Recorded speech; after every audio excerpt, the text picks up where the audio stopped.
শ্বশুর বাড়ির দাওয়াত মানে কি শুধু খাওয়া দাওয়া?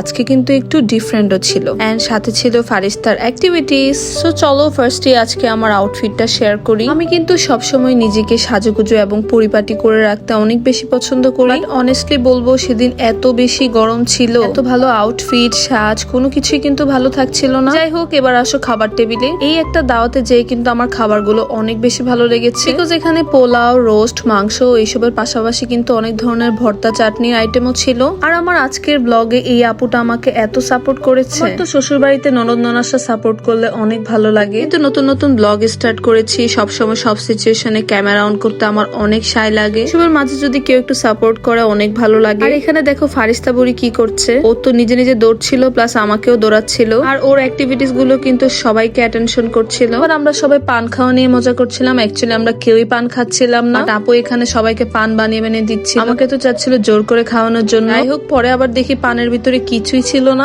আমরা আবার যার বাসায় দাওয়াতে গিয়েছি তার একটা বার্থডে গিফট দেখছিলাম। কিন্তু নিউলি ম্যারিড তাদের জন্য কিন্তু এই গিফটটা, এই ছবিগুলো অনেক স্পেশাল। আর আমি তো জাস্ট এই সুন্দরী আপুর পিছনে পড়েছিলাম। আমি বারবার বলছিলাম উনি এত সুন্দর করে কিভাবে হিজাব পরে। সবাই একসাথে খাওয়া দাওয়া, হাসি ঠাট্টা, গল্প সবকিছু মিলিয়ে কিন্তু ফুল ফ্যামিলি টাইম কাটিয়েছি আমরা। লাইফে ব্যস্ততার মাঝেও এমন কিছু দিন আসে এখানে শুধু আপন মানুষ আর কিছু সুন্দর মুহূর্ত থাকে। আজ ঠিক তেমন একটা দিনই ছিল। শ্বশুরবাড়ির সবার সাথে সময় কাটানো আর ফারিস্তার ছোট ছোট অ্যাক্টিভিটিস সবকিছু মিলিয়ে আজকের ডেটা একটা পারফেক্ট ডে ছিল। তো এখন হচ্ছে আমাদের বিদায় পালা। ভাত খেয়ে আমরা সবাই এখন বাসায় যাওয়ার প্রস্তুতি নিচ্ছি।